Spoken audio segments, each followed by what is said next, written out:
All right.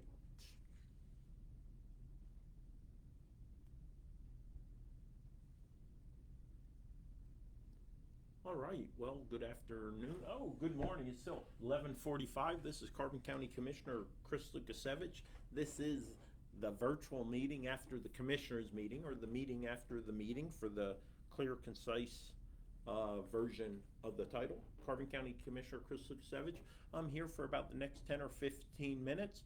I'm going to be providing a quick recap of today's Board of Commissioners meeting, and then I'm always available to answer any questions or comments you might have. In the meantime, what I am going to do, I'm going to go ahead and move this live streaming around a little bit. So bear with me. Let me check, make sure we're up and running. Seem to be going well. Well, again, welcome, Carbon County Commissioner Chris Lukasevich. I'm getting set up here, and what I'm doing is really, I'm just starting to move this live stream around to a couple different groups real quick, and then I'll go ahead and I'll start my recap of today's 3 September Board of Commissioners meeting. A couple different ways. I want to make sure the volume's working well. Yep, that's working well. Hi, Deb and Andrew, thanks for joining me. Carbon County Commissioner Chris Lukasevich.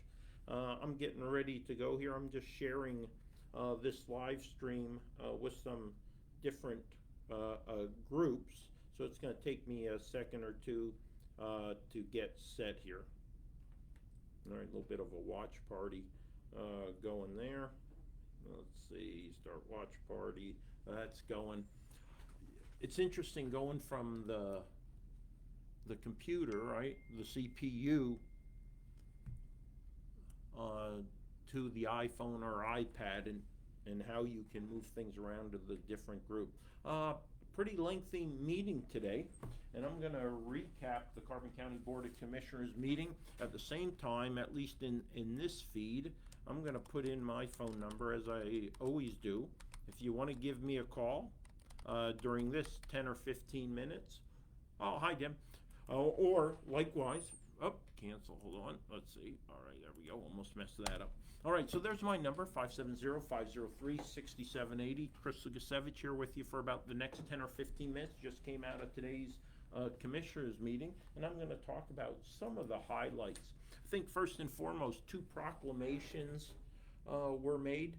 First and foremost, let's talk about Suicide Prevention Month. September is Suicide Prevention Month, so I want to ensure that we're all paying attention to our friends, our neighbors, our family members, looking for any signs of depression or any tendencies or concerns that you might have with their behavior that might be taking them down the path to suicide. Reach out to behavioral health specialists if you identify any of those elements in those you care for or love. You know, there's always a focus on the 22 veterans a day who are committing suicide. And the statistics show us that 14 of those 22 who commit suicide haven't reached out for assistance. So again, we need to emphasize, identify those individuals, and then ensure that they're being directed to the services that can help those individuals who are considering the escape from life via suicide. So again, Carbon County Commissioner Chris Lukasevich, this is the meeting after the meeting. I'm going to be with you for about the next 10 minutes or so, in which I give you the opportunity to give me a call, comment as you like on today's commissioners meeting. If you want to go beyond that, that's fine also. I'm available, quote unquote, after hours. As most folks already know, 22 hours a day, other than between 5:30 and 7:30 at night, you can reach out to me. So Suicide Prevention Month, September. Be conscientious, be sensitive, be on the lookout for those individuals who you love who might have those tendencies. Secondly, we recognize Christine LeClaire, who's been provided one of the highest honors that the American Legion bestows upon a member. And Christine is a critical element of this community, truly selfless and giving. Former Sergeant Christine LeClaire As I explained during the meeting, our community is a fabric. A fabric is held by threads. Some of those are cotton threads, some of those are Kevlar, right? And Christine, being an Army gal, she recognizes the strength of Kevlar. And she is one of those fibers in the fabric, or threads in the fabric of this community, that is clearly holds us together, right?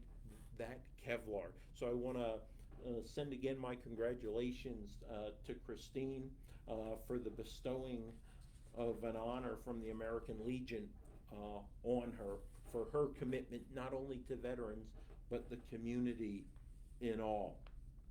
Notably, had a lengthy discussion with the desire to hire a full-time election clerk.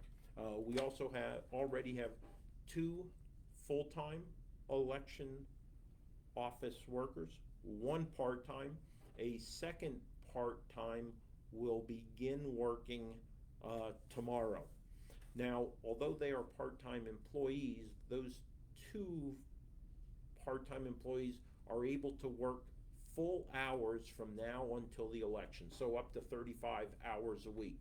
There's only about, I calculated, 285 hours until the election. That's work hours, and county work hours, which is 35-hour weeks.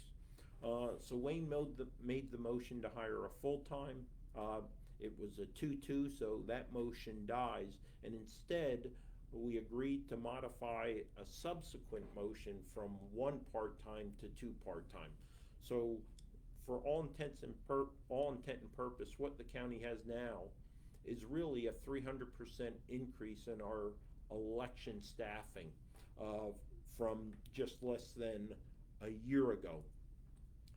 Now we have 4 part-timers who will be working full-time. So I would argue we have 6 full-time workers through the election. And this is why I thought we shouldn't hire a full-time elections employee now. First and foremost, it's a lifetime commitment. Once you hire someone, even though that little term will say at will, it's extremely challenging to eliminate a position, unfortunately, because there's always the legal concern about liability of why you are eliminating them. I know our election directors are being told what they're experiencing for this general election is the new norm. I absolutely and totally disagree with it. This isn't the new norm. It is the anomaly. It's the equivalent of the 100-year flood. It's the equivalent of the pandemic of 1918 and the quote-unquote pandemic of 2019, right? Once in a century occurrence. And what do I mean? Well, you have at least 3 significant events that are coming together. You have a presidential election, very contentious. You have the Act 77 changes, which are creating chaos, and all the mail-in ballots.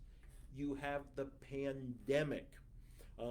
You have yet to fully implement the technology that we started bringing in. We just went to a kiosk, right? More or less a new voting system with the scanned ballots. We haven't yet even integrated the lessons learned from the last general and primary in regards to using those devices. So a lot of things are coming together that to me would make premature the decision to make a lifetime commitment for the county taxpayers, where we can go ahead over the next less than 60 days, use these part-timers to meet the demands, temporary demands of this spike.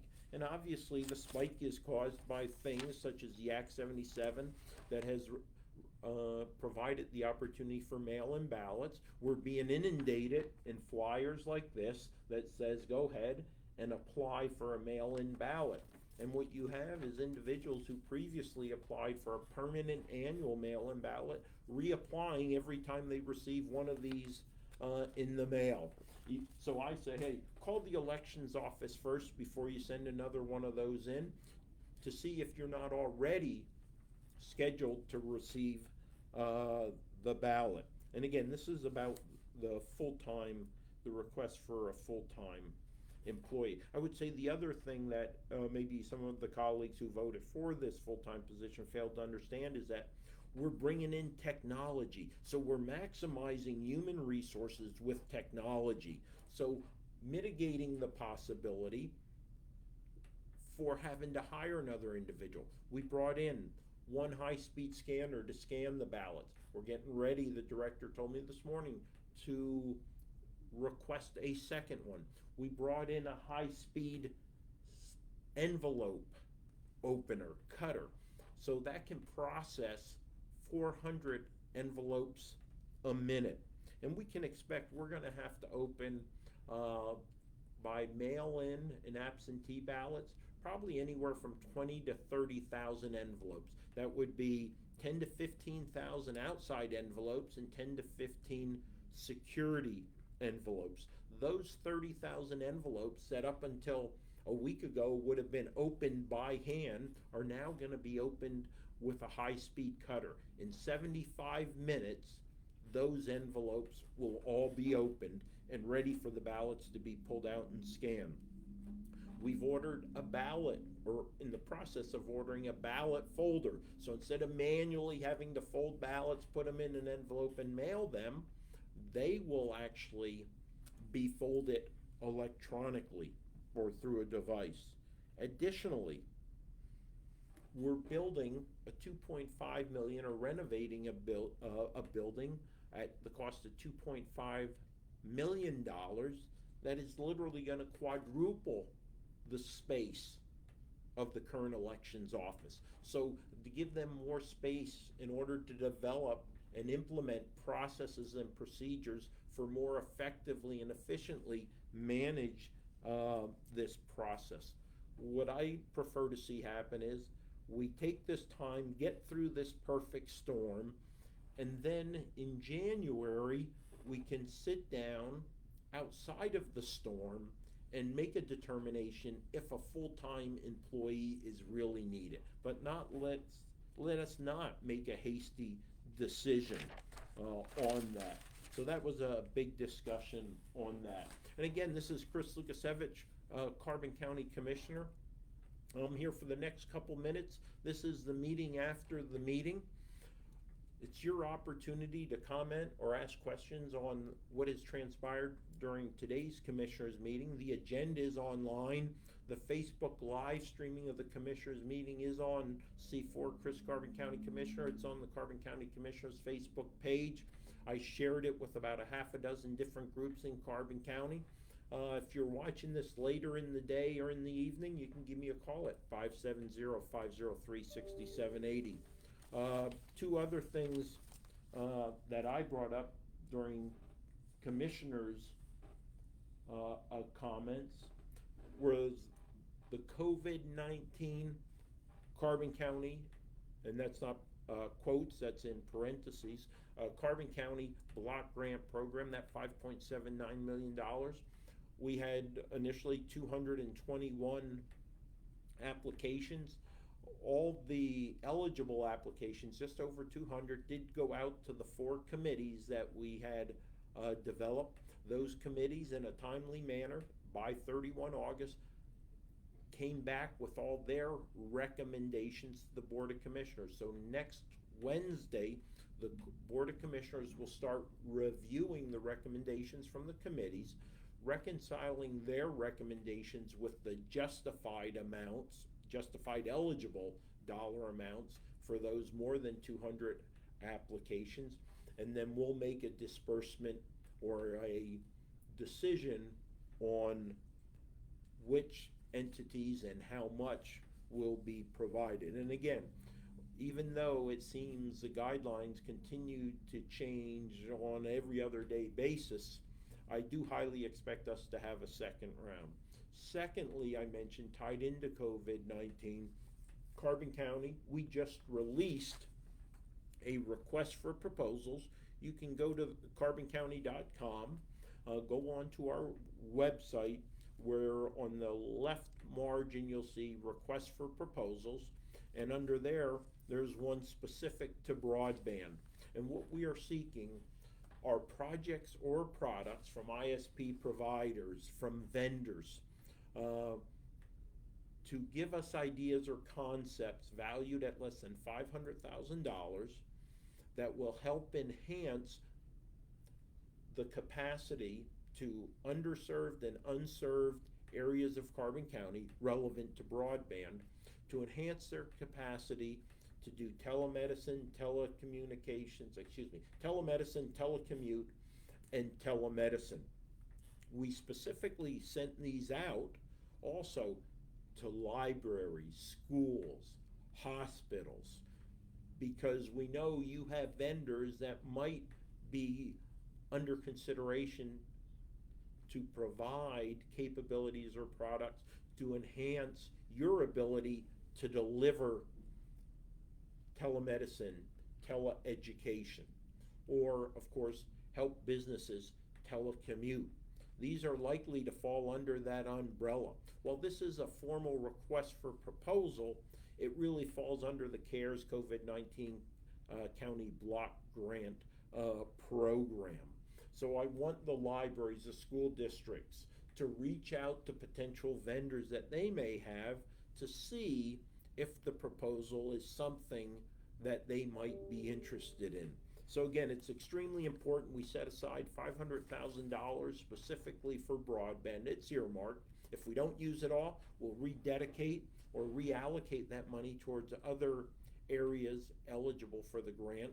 But again, we do want to make a concerted effort to improve broadband access in unserved and underserved. Now, where are those unserved and underserved areas? Well, you can simply go to the FCC website, and there's a great map, and that's at, broadbandmap.ffc.gov. I'm going to go ahead, I'm going to paste that link into this live streaming, if I can get back to it here. Let's see, where's my live streaming? It pops out of the way here. All right, so I'm going to go ahead, I'm going to comment in. If you want to see broadband access here in Carbon County, there it is. You can just open that up. Neatly on the right side, what you can do is click on the little gear, and that'll allow you to look at the areas based upon different uploads and download speeds. And again, if you look at the RFP that's out there, you will see that how is unserved and underserved defined. Okay, underserved is at 45 megabits per second downstream and 15 megabytes per second upstream. Underserved, 1.5 megabits per second, and then 768 kilobytes or less upstream. So again, stick that into that little gear area, or select that, and you'll get a sense of where in Carbon County the under and underserved populations are. Unquestionably, the northern tier and the Atlantic broadband area is one of those. So again, this is Carbon County Commissioner Chris Lukasiewicz. I can be reached at 570-503-6780. Please feel free to reach out to me, any issues or concerns, not only specific to today's Commissioners meeting, but any other topic. If I don't know the answer, I'll try to direct you to the appropriate subject matter expert, do the research myself. I will get you an answer. It may not be the answer you want to hear, but you will get an answer. It'll be frank, candid, honest, all that redundant use, right, synonyms. So again, Chris Lukasiewicz, I want you to have a wonderful day. Reach out to me, 570-503-6780, or clukasiewicz@carboncounty.net. Have a great afternoon.